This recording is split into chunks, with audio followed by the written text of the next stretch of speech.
I'm Amanda Knox, and you're listening to Hard Knocks.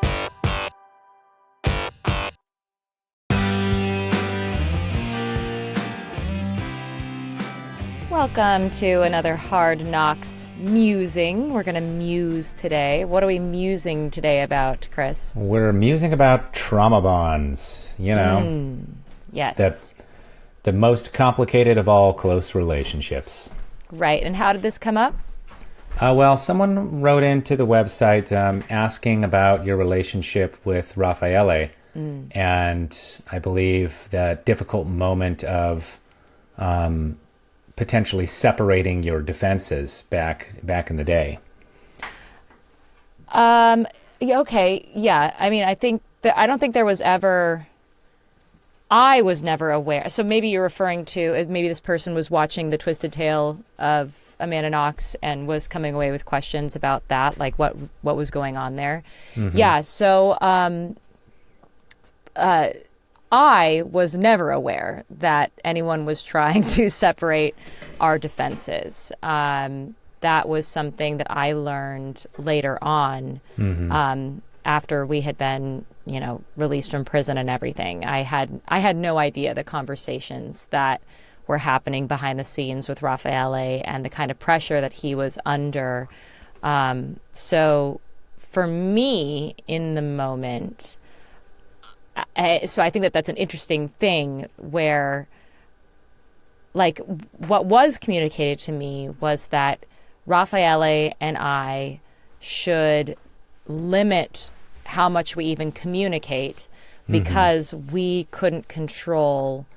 It was impossible for Raffaele and I to have private correspondence from prison. Like, all of our correspondence was monitored, be it phone calls or letters. And so what was communicated to me really early on was that I needed to limit my communication with this person who was going through this incredibly unjust experience with me, who I knew in the context of being in a very, brief, but, intense. We were really into each other really immediately, the way young people are, romantic relationship. So the fact that I had, by the time we were arrested, I had known him for a week. Mm-hmm.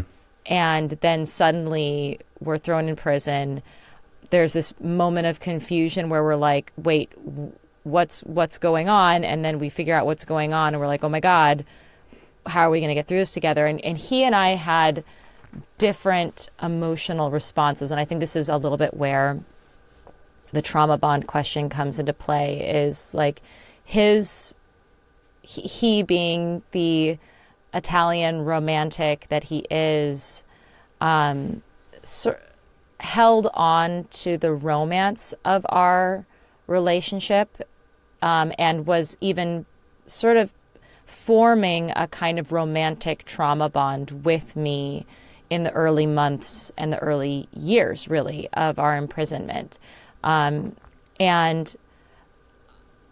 so he was deeply feeling this kind of trauma-informed romantic kinship attachment to me. Mm-hmm. And I was more experienced. Like, for me, I was in survival mode, and romance was not. It's like a liability. I wasn't even feeling anything like that because I was in survival mode. And so when it came to how my feelings about him evolved in those early months and in those early years, it was he knows what I'm going through, so in that way we're bonded. But we can't even openly talk to each other, really. Like, one thing that the series sort of conveys is that we were even able to talk on the phone to each other. And that's not actually true. We never spoke on the phone with each other. If anything, we were communicating a lot of the things that we communicated on the show through our lawyers. So there was a lot of indirect communication happening. And we were bonded in the sense that, like, I knew he was innocent, he knew I was innocent, we were being tried together. The more, like, true thing that was depicted in the show is all those moments that we had in cells next to each other in the courthouse. Like, Raffaele and I really couldn't talk to each other unless we were in the courthouse together, and it was before court was in session. And we would have, like, long periods of time just sitting there in a cell waiting. And technically, we weren't even allowed to talk to each other. Like, it's true, the guards would, like, tell us to shut up or tell us to speak Italian because they didn't understand what we were saying if we were speaking English. But, like, those were the moments of connection. And, like, that feeling of, like, I can't see him because he's on the other side of a wall, but, like, I'm feeling him through the wall. Like, that was really deeply visceral and was a kind of trauma bond. And I think that the question that maybe this person is asking is, well, why didn't we continue having a romantic relationship after this? Or what was that meeting that we had that's depicted in the show when we meet each other again in 2022? And I ask him, like, do you regret ever meeting me? And those were all, like, it is true that in a way, and kind of in the same way that, like, I wasn't really able to grieve for Meredith until after I got out of survival mode. I wasn't even really able to grieve my relationship with Raffaele until after I was out of survival mode.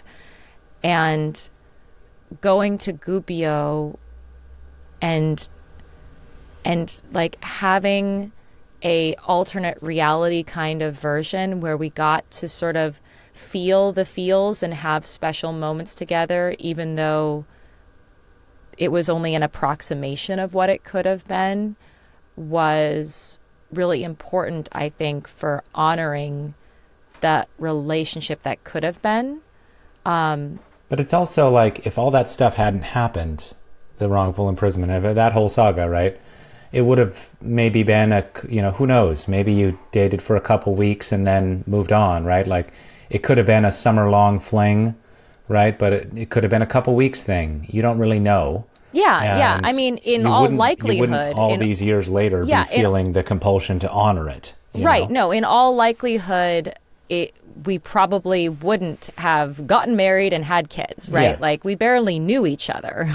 So what you're really honoring, though, by going back to Gubbio, is it's a combination of whatever that fragile love was that you felt and the long, trauma relationship of going through the wrongful conviction and imprisonment together. Yeah, in a weird way, we ended up with a more, like, a very deep and complicated relationship that's hard to, like, find words for. Mm-hmm. Well, and it involves this thing that, that this person's question was, about separating the cases. What actually happened there is that Raffaele's, advisors, attorney, family, some of them advised him to, like, separate from you. Yeah. And because there was no, the only reason he was facing this was because he was your alibi. Yeah. And you said you weren't really aware of this at the time, but you found out later. But that was kind of a heroic moment for him in terms of, saying, like, no, the truth matters. She was with me that night. And he wasn't willing. Yeah. He couldn't live with himself if he knew that he was throwing an innocent person under the bus to save himself. So, like, I think you're honoring that too. His like sacrifice is a part of that trauma bond, Yeah. I mean, sacrifice that shouldn't have happened, like, shouldn't have had to happen. But like, he wasn't going to leave me alone with the injustice. And he knew that it's not like that injustice he knew that it wouldn't fix things for him necessarily. Right. Well, do you have other trauma bonds in your life? Well, I think what's interesting is how all of my relationships are impacted in a way by trauma. like every relationship that I have has gone through this period of trauma bonding because of the things that happened in Italy. And I mean, like, I would even argue that you and I are a little bit trauma bonded by the, you know, the lingering consequences of Italy. And, you know, I don't think that it is irrelevant that one of the ways that you now show love for me, like one of your love languages now, is sticking up for me. Right? Like that, I feel like that is trauma bonding. Like that is, the trauma itself becomes a vehicle through which you experience the relationship and through which you express love. Like that's just kind of, like that's just sort of built in to me now. And anybody who has a relationship with me is in a way trauma bonded to me. I mean, sure, I can think of some friends you have who, you know, you met through me that you haven't spent a lot of time sharing the horrors of Italy with them, and that, you know, your conversations with them revolve around things like kids. Yeah, and, that's true. You know, I wouldn't class it. I want to be careful not to just say that every relationship is a trauma bond. Okay, that's fair. You know, that is fair. I think the ones who are closest to me, though, know that, like, that the trauma still is a very present part of my life. Yeah, sure, and maybe talking about it creates some intimacy, but like I'm thinking of, you know, there's a friend you write about in your book, Free, that you met in college who was raped, and when the two of you connected over that shared feeling of helplessness, even though your traumas were very different, it kind of cemented your friendship early on. Yeah. That to me feels like classic trauma bond. Or, you know, your friendship with Monica Lewinsky is also one of like both of you having been through the public shaming ringer and all of that. That feels trauma bondy. Yeah. And you and me, certainly, in having, I've gone back to Italy with you, and you know, as you've confronted your prosecutor, all that stuff. But also, this is something we were talking about earlier, just any two parents going through raising young kids in early childhood and sleepless nights and just not being your best self because of all of that is a kind of traumatic thing. And yeah, I would say that, yes. So one thing that when we were discussing potentially talking about this topic earlier, was bringing up the fact that I've noticed, I mean, we're in that time of our life where a lot of the people, like where we are in this moment, and also where a lot of other people that we know are in this moment. And it's really hard. And it's breaking people. And it's revealing, it's traumatic in the sense that you are sleep deprived. Like in a way, it's a kind of torture. You're sleep deprived. You are constantly under pressure to perform. There's like a million different things you have to keep track of. And you just like, it's just years and years of like deprioritizing your own needs over other people's needs. Yeah, right? Which and is like, what you do in a traumatic situation when you're in survival mode. So being in a relationship in the midst of having young kids is like your relationship is in survival mode. You are in survival mode and your relationship is in survival mode. And you're either trauma bonding or you're trauma breaking. And I do wonder if getting out on the other side of, you know, the 5 or so years it is, which is the first 5 years of your kid's life, like once you get through that, do you get to go back to the way it was before? No. Or, you're just irrevocably no, there's no going changed. back. Okay, No, but I mean, it's different. yeah. It's going to transition You're into something changed, different and less your survival-y. lifestyle is still super different, you know? Say that again? Your lifestyle's completely different still. than pre-kids. Yeah, but it's So- not the same thing as being in the survival mode of like sleep deprivation. No, no. I hate it when people say, "Oh, it's just a different kind of hard." It's like, no, there really is a harder part, and sleep deprivation plays a big role of it. So here's a question: are you trauma bonded with your own children? Or is that relationship not one that is primarily defined by trauma? I mean, I'm thinking in particular with Eureka, and again, this is something you wrote about in Free, that just this first 6 months of her life, this strange medical diagnosis and fearing that she might be not have all her brain and all that, daily crying, all that stuff was certainly trauma on your end that I think bonded you. It shaped the form of your bond with her and mine. But she, of course, wasn't really making memories, and I don't think that affects her relationship with you.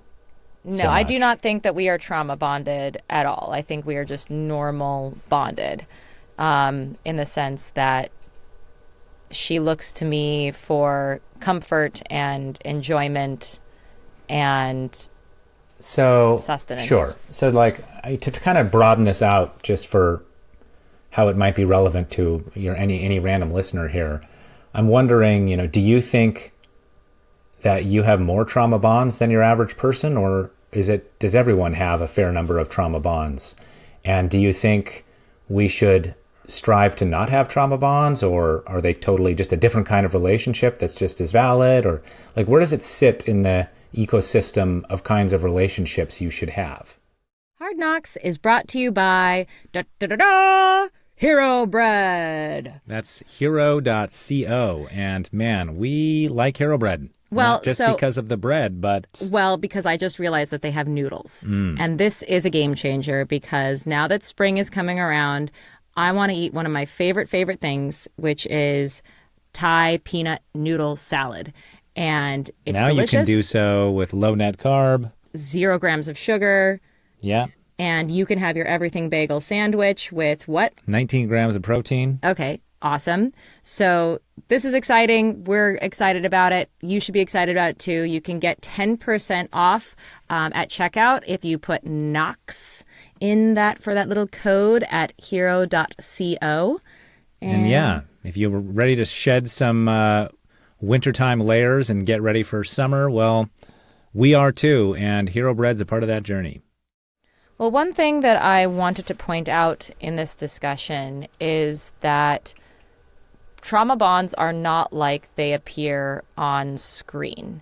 I think that typically the way that trauma bonds are depicted in media is they're highly romanticized, and that is an inaccurate picture of what that's like. And I think that there are lots of examples of relationships that form in the midst of crisis and survival that people have expectations about because of those media depictions that don't actually play out in real life.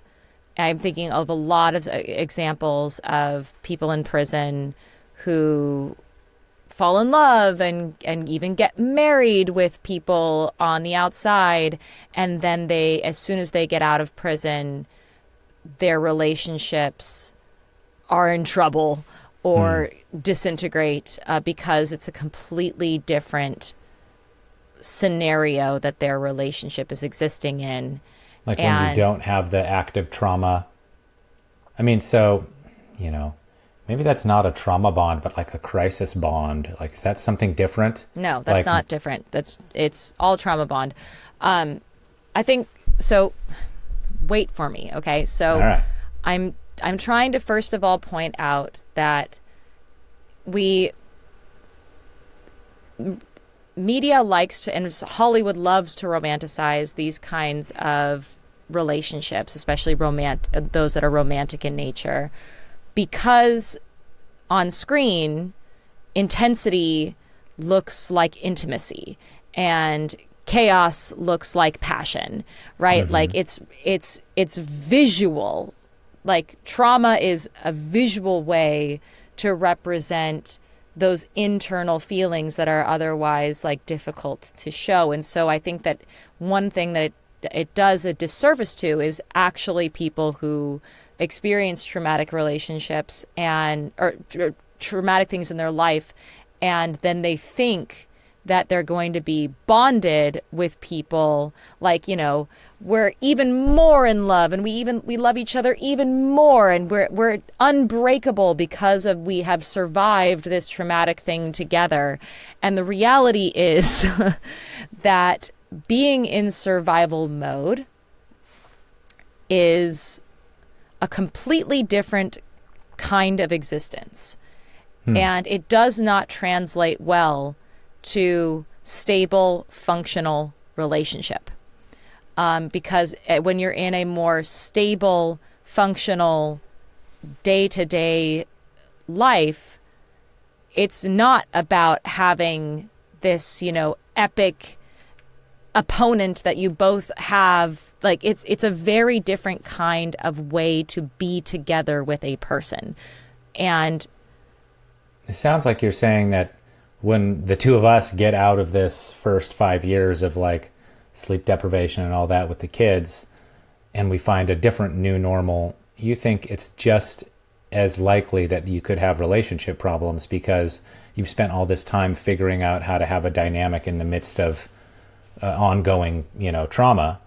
And yeah, no, like being in survival mode is not great for establishing patterns and attachment patterns, particularly outside of the survival circumstances. And you have to, I think the only way that relationships can survive being bonded through trauma is by very openly and transparently disassembling that like attachment dynamic where you seek relief through that person, right? Like when you're in survival mode, you seek relief and reassurance and like courage from this person. You seek out the things that you need to survive in the moment.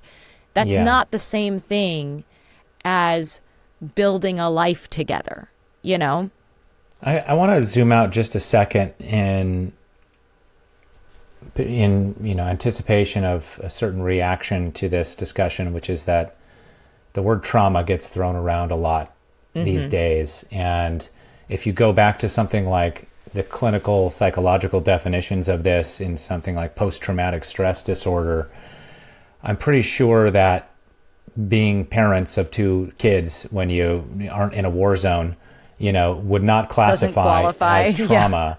Yeah. And, it's the kind of thing where the definition of this has shifted and slipped and broadened in our current safetyism kind of culture where plenty of college students today, everyone has trauma now, right? It's not just like you went through something unique and horrible. If you have trauma, you were raped or you were in a war zone or whatever, but you just have trauma from growing up. We all have trauma.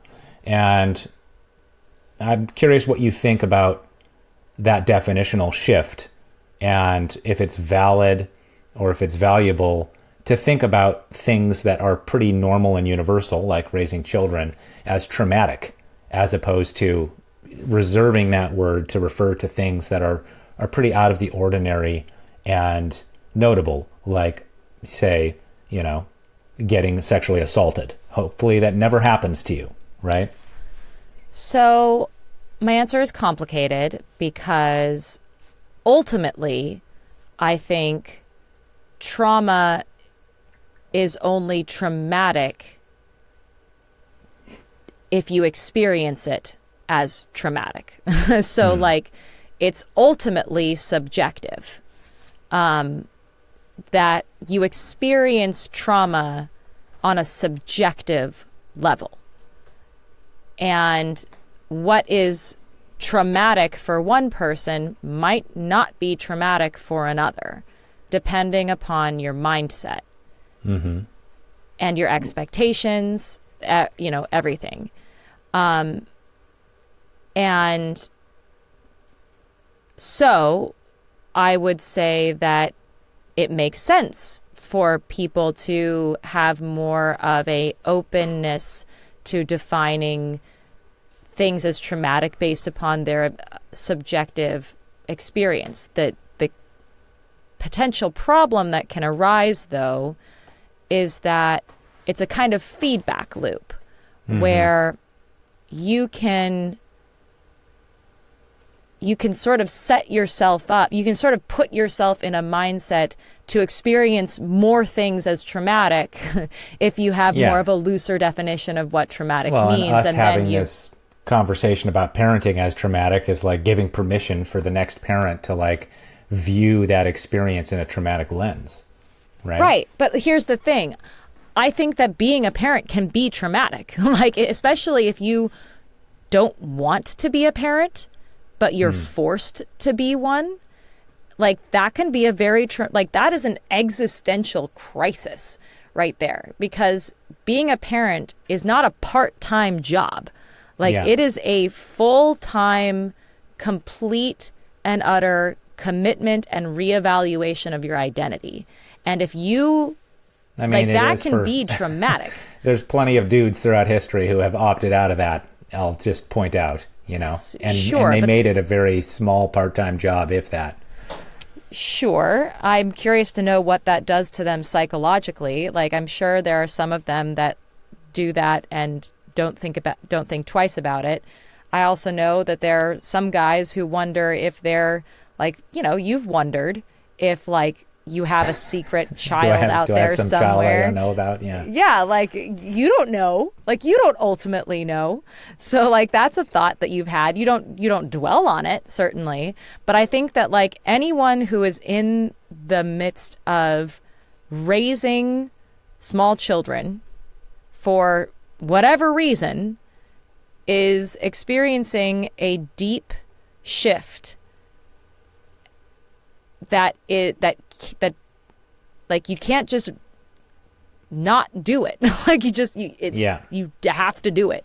And you are trapped in a way that can feel traumatic. And that's why I have a lot of respect for people who say, that's not for me. And push back against cultural expectations and societal pressures to say, that's not for me. That's good on you. Because you should not be in a position like this if that's not something that you are willing to, I will tell you, as someone who's always wanted to be a mom and cherishes every moment that I get to be a mom and has zero regrets about being a mom, even then, I am so tired and this is so hard, right? So if it's this hard for me, the person who has always wanted to have support kids too. What? It's not like you're... And I have support. Yeah. What am I complaining about? I have nothing to complain about. And even then, it's still hard. And so it can be, and the way that it shifts your relationships, it's not a mistake that friendships collapse and even marriages collapse because of how deeply that this experience can change you, and that the change itself can be experienced as traumatic. So my point to answer your question is that I think that ultimately we experience reality on a subjective level, and so trauma should be acknowledged as a subjective experience, and we shouldn't say, well, you haven't been raped or you've never been to war, so you don't even know what trauma is. Like, I feel like that's a really cruel and stupid thing, like, position to take. That said, I do warn against people automatically assuming that certain experiences will and necessarily be experienced as traumatic, because I mean, difficult is not the same as traumatic. Exactly. Right? This is what I'm saying, right? Yeah. Like, so for instance, here's a good example of something that could have been traumatic for somebody and wasn't for me at all. I've broken bones. I've been injured. I have been, I've had my foot broken. I've had my fingers broken. Like, I've had painful experiences, and they were not traumatic at all. Like, pain, debilitation, not being able to, Childbirth pain? even childbirth pain, right? Like, that was crazy. Well, you did None get of an that. epidural. Yeah, well, hey, fuck off. I didn't have an epidural until I did, so fuck off. Physical painful experiences can be very traumatic for people. You're saying that's not traumatic for you because of bringing it back to this subjective lens. Yes. Right? So, I mean, if maybe the question is, you can look at the world and the experiences that you have as something that challenges you and enriches you, or as something that debilitates you. And from a sort of stoic lens, it's much better to move through life not looking for ways that you're debilitated, but instead of looking for ways that you are growing and becoming stronger. And right. So here's my approach to acknowledging trauma while also not potentially, like, exacerbating it or inventing it or indulging in it, is, like, acknowledging when something feels traumatic. Like, it's not just difficult. It is, like, destabilizing. Notice when that happens, acknowledge it for what it is, and then ask yourself, but what else is it? Is it just traumatic, or is there something good that can come from it? And I think that is a very healthy way of not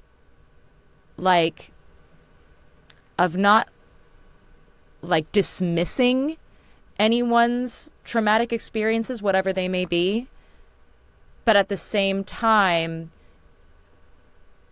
offering the perspective shift that might help make the traumatic thing less traumatic, because a traumatic thing is traumatic because it is a threat. Like, it is a threat to you and your identity and your ability to function, right? I want to broaden it out one more time to the universal human experience of just being a person. And yeah, that's traumatic. Talk about traumatic. Yeah, I mean, I think there's a legit way in which leaving the womb and entering existence and having to figure out what this all means is traumatic. And death is traumatic, just the fact of death. And most people don't really attempt to face death until they have to, and it's ultimate, it's the final moments. And those can be traumatic moments for people because they have not accepted that they're going to disappear. Right. And they cling to various illusions along the way, right? People who have a significant brush with death earlier in life will call those moments traumatic because you come face to face with death. But I've found that, like, having a big psychedelic experience and having ego death, or especially if you do that with another person, like if you get to a place where you can, like, look at someone's raw humanity and their deepest fears, everything is just there and you're vulnerable, like, that's a huge bonding experience to be that vulnerable in front of somebody. Sure. And that kind of vulnerability comes from, I think, the core just trauma of being a living thing that will eventually die and facing that honestly. And you don't have to have a brush with literal death or be on your deathbed to face that. You can face that now, today. And you can face it with someone else alongside you. And that, too, is a kind of trauma bond, I think. Yeah, I would agree. And that can It's be a maybe healthy even one I trauma would recommend, bond. like the deathbed one, it might be a trauma bond, but then like one of you disappears, you have that moment with your parent, say, who's like on their deathbed, and you might have the trauma bonding experience of being like, you could be with someone at someone else's deathbed. And then sure. the And bond. maybe it's your sibling or something. I mean, I know people have this, probably a lot of our listeners are similar age to us, and I imagine their parents are getting older. And I think about this, that like, there's probably certain conversations that I won't have with my parents until they're on the verge of dying. And that's a shame, and I think I'm more ready to have some of those conversations than they are.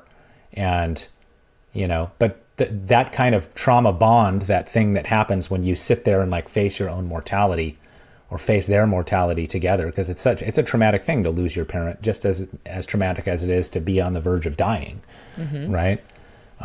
Both traumatic things that you can experience together if you're fortunate enough to be at the bedside of a dying parent, I'd be curious what listeners have to say about all of this, because I'm sure they have plenty of their own traumatic experiences that have challenged them or destabilized them. And have those bonded you to people or destabilized your relationships with people? I find that it does both. Yeah. All right. Well, this wasn't so traumatic. No, it wasn't. It was totally fine. You just got to talk about things as well. All you got to do. Don't bottle it up. I know, it's more complicated than that. But thanks, everyone, for listening, and we'll see you next time.